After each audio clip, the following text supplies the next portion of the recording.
While the country of Israel is still writhing in the flames of war, an unimaginable archaeological event has quietly taken place in the heart of the city of David, considered the holiest cradle in Jewish history. Deep underground, archaeologists have discovered an ancient temple that could completely change the current understanding of Jerusalem. If the bold claims of experts are verified, this will not only be a great discovery, but a historical and theological revolution. To help people visualize it more easily, a vivid 3D model has been reconstructed from artists' drawings and expert notes. Through it, we seem to return to the past, reliving a glorious period when Jerusalem was the brilliant capital of faith and spiritual power. This journey will open a unique door where archaeology and the Bible meet in the heart of reality. If you love amazing discoveries like this, subscribe, hit the bell, and share so you don't miss any part of our journey through the Holy Land. The journey is just beginning, and you don't want to miss a thing. Once buried for centuries, the city of David, the historical heart of Israel, was only truly awakened when the country was reborn after thousands of years of exile. It was here that the flow of Jewish history began to flow, linked to the first people to walk in the sacred covenant with God. Not only is it a pillar of the Israelites, this place is also a living symbol for millions of believers around the world, those who believe in the God of Abraham, of David, and of all mankind. The narrator opens the door of time, inviting us to join him on an inspiring journey, where every stone underfoot whispers sacred memories, every step of the patriarch Abraham, every footprint of the legendary King David, now seems to come alive right before our eyes. This is no longer a mere tour, but a return to the roots, where faith, history, and destiny meet in the heart of the Holy Land. The narrator leads us to stand on the highest peak of the city of David, where we can see the Kidron Valley and the sacred Temple Mount, where King Solomon built the first temple. But before David and Solomon, there was someone who came to this land very early. That was the patriarch Abraham. Around 2000 BC, he set foot in Salem, the ancient name of Jerusalem, where he met Melchizedek, the priest of God Most High. It was this legendary encounter that opened a theological thread that runs through the Bible, where true worship is founded not on idols, but on promises, faith, and sacred covenants. It was on this very land that the journey of a people, and therefore of humanity, began. What we see today are not historical ruins, but sacred landmarks, where the great footsteps of Abraham, David, and Melchizedek left their indelible mark.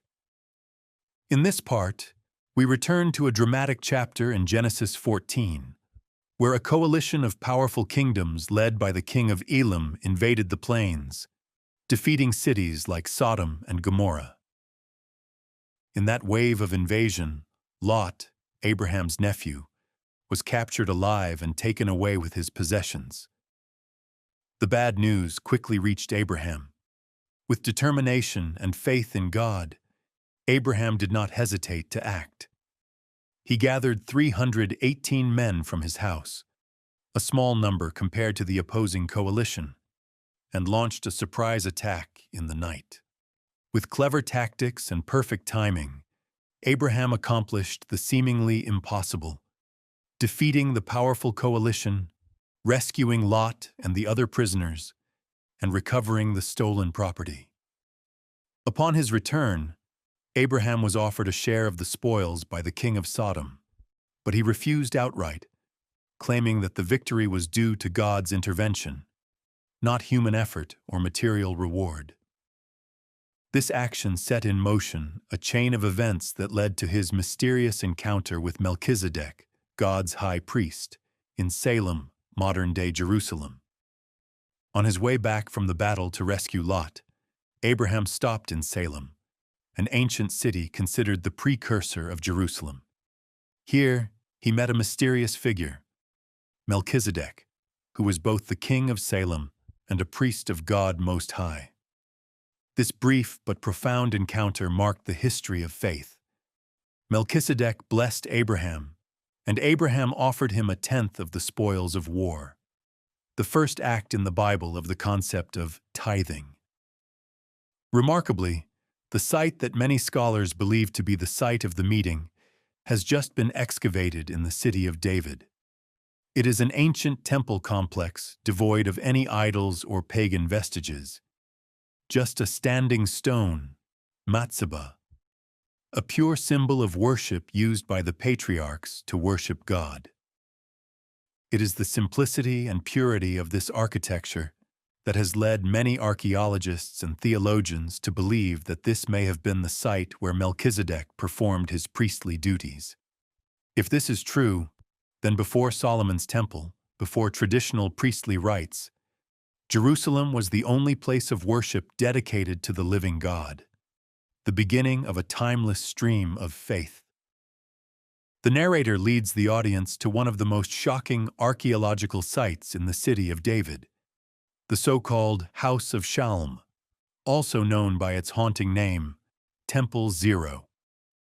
Despite its modest size, this may be the oldest temple ever found in Jerusalem, dating from around 2000 to 800 BC. The temple consisted of several functional chambers, each of which seemed to perfectly match the descriptions in the Bible. An area for making vestments, a central space for the standing stone, matzebah, the primitive symbol of worship, a room with an altar for sacrifice, and an area for pressing olive oil for sacred rituals. All were carved directly into the original bedrock, bearing the marks of millennia. In particular, the absence of any pagan deities, no statues, no carvings, no pagan symbols, makes this place very different. It is this purity that has led many scholars to speculate that this could be the place where Melchizedek performed his priestly duties, initiating the worship of God before the time of Solomon's temple. If this hypothesis is correct, Temple Zero is the first sacred site where faith began to be built with stone, sweat, and absolute trust in the living God. Narrator continues his journey with one of the most impressive foundation structures discovered in the city of David, Milo, the giant foundation located under King David's palace. Dating back to the 18th century BC, Milo is not only an ancient engineering work, but also a silent fulcrum supporting an entire glorious dynasty. Intricate 3D reconstructions show the scale and architectural splendor of the early palace that King David built after conquering the city from the Jebusites. Phoenician columns found here reveal cultural links between ancient Israel and neighboring civilizations, such as Tyre and Lebanon. Not stopping there, the area around Milo also preserves amazing archaeological evidence, from the remains of an ancient toilet, providing data on the diet during the siege, to clay seals, bulla, engraved with the names of characters mentioned in the Bible, such as in the book of Jeremiah. All these artifacts not only confirm the accuracy of the biblical records, but also help us better visualize the life, beliefs, and power of the Davidic dynasty, an important opening chapter in the history of the people of Israel and all of humanity. Stepping out of the foundation of King David's palace, the journey of discovery continues to take us through ancient tunnels, where time seems to have frozen for millennia. Beneath the city of David is an elaborate system of waterways that draw water from the Gihon Spring, the only precious freshwater source in the area, which is also the reason why the ancients chose this place to build the first citadel. Two passageways stand out. The Canaanite dry tunnels, believed to have existed during the time of the Jebusite tribes, and the wet tunnels built by King Hezekiah in the 8th century BC to fend off the Assyrian invasion. Hand-hewn stone blocks, water tanks, underground gates, all testify to the incredible level of construction by the ancient inhabitants. According to Jewish tradition, Joab, King David's valiant general, used these tunnels to break into Jerusalem from the Jebusites. If true, then this is more than just an engineering feat. It is a witness to a fateful moment in history, when a small army forced its way through a narrow, dark tunnel to achieve a victory that changed the fate of an entire nation. And today, through each damp stone step and carved wall of those tunnels, viewers seem to step back into the past, where faith, life, and history converge in each drop of water from the Gihon spring. The archaeological journey takes visitors to one of the holiest sites near the Gihon spring, where, according to tradition, Israel's kings were anointed and proclaimed before the people, including King Solomon, the legendary successor of King David. Not only a spring of living water in the middle of arid land, Gihon was also the center of national ceremonies, where power was bestowed from above. In this area, archaeologists have discovered ancient cisterns, massive stone dams, and the remains of a massive defensive tower, all of which demonstrate the strategic, religious, and political importance of the area during the early monarchy of Israel. It was here that key political events took place, from the plot to usurp the throne of his brother Solomon, to the grand ceremony to proclaim him God's chosen king. This scene illustrates the deep connection between theocracy and kingship in ancient Hebrew society, where a king was not only a military leader, but also an anointed one under God's authority.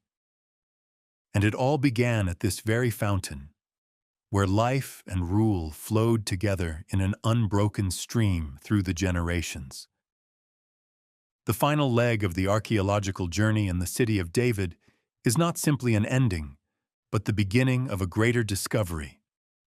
Before our eyes is the Pool of Siloam, a sacred place mentioned in the Bible, where archaeological evidence is being revealed that can change the entire understanding of the history of faith. What seemed to be just an old page has now become a living reality amidst the rocks and soil of Jerusalem. Every tunnel, every stone, every trace of sacrifice, all seem to whisper the sacred story of a people, a covenant, a God who is never silent. When archaeology meets the Bible, the truth is not only confirmed, it resonates strongly in the heart of the modern world. If you feel moved, if this journey touches your faith, please don't forget to subscribe, like, and share this video to your community. Each of your support is a brick that contributes to spreading the truth, a truth that was once buried and is now being unearthed with both knowledge and faith.